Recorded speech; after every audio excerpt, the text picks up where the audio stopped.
Oh my god, what did I just watch? Troll 2. I mean, I think that just speaks for itself. I mean, first of all, I don't even get why it's called Troll 2. There are no trolls in this movie, only goblins. Should have been called goblins. I don't know. I could go on such a huge long rant on this movie and how nothing makes sense. And it's one of the best unintentional comedic movies I've ever seen. It's up there with movies like Batman and Robin and Battlefield Earth, where they're supposed to be, in a comedic contest, they're hilarious, but they can't be taken seriously at all. They just can't. I mean, I have a huge list on my computer of things that are wrong with this movie.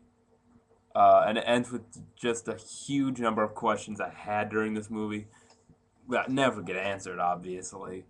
And first off, the trolls look, or the goblins, or whatever. The goblins look so fucking fake. All the special effects are bad in this movie, and all the goblins, for some reason, they're dressed like friars. I don't know why, they just are. Um, the dialogue is just, most of the time it's manageable, but sometimes it just gets horrible.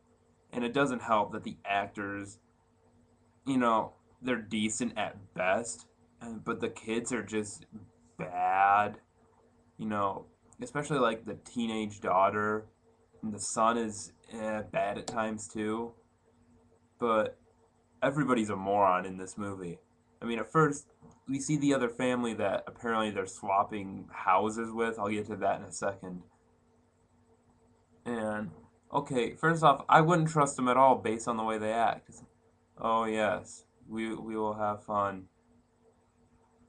And then it doesn't help the fact that our hero is a 7-year-old boy who has hallucinations of his grandpa Rob Reiner, who tells him how to kill goblins.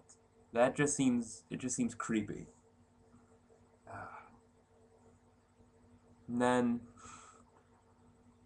oh god, and then they trust the dumbest people, and like I said, the people who get killed off. Obviously, they're going to be idiots, but they're huge idiots. I mean, you trust the crazy witch doctor, and the creepy, store clerk who apparently was an actual mental hospital patient. That doesn't. Oh god. And then let's just keep going here. Uh, I was surprised because I wouldn't think it was. I'd think it would be later in the movie, but then, of course, the famous lines about a third of the way in. They're eating her, and then they're gonna eat me. Oh my god! I mean, that's just the cherry on the shit sundae of acting, right there. Um, you know, and the kid was a fucking moron too, and I guess it's more excusable because he's a kid, but they're trying to force him to eat this shit that I guess turn him into food or some shit. They're open wide until he's like, "No, I'm not gonna." He's just making like a derp face, well, and opening his mouth when they're trying to turn him into a vegetable by forcing stuff into his mouth. Why not keep your fucking mouth shut? I don't know.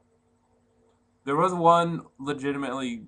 There was one moment that did make me jump when the kid was calling for his grandpa, and then the witch jumped out and turned into a goblin. That made me jump. I was not expecting that. And then the weirdest part in this movie had nothing to do with the goblins. It was when the last, friend of the boyfriend and the witch doctor were like having sex and there was popcorn. Really, the best way to describe it is to go with Troy from Community. I have the weirdest boner. It's like, how do you describe that? And then what was annoying me at the end is that, the only way to kill them is to touch the rock. The grandpa wasn't fucking touching the rock. I mean, he's not there, I guess, but I don't know. And then at the end, of course, only goodness can kill them. Or, fire, since the priest was burned to death. That kind of proved to be pointless. Like, goodness can kill them. Why not just, light them all on fucking fire? And I'll end this. I know this is getting a pretty long, but I have to end this with this huge rant of questions that I wrote down during this movie. First off, who does this family exchange thing where you swap houses with another family for a month? Why was the daughter about to eat corn with green shit on it? Why would you ever eat corn with green stuff on it?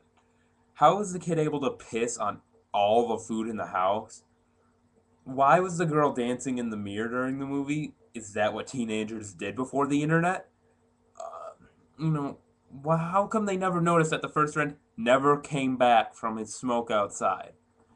Wait, it's Nilbog County?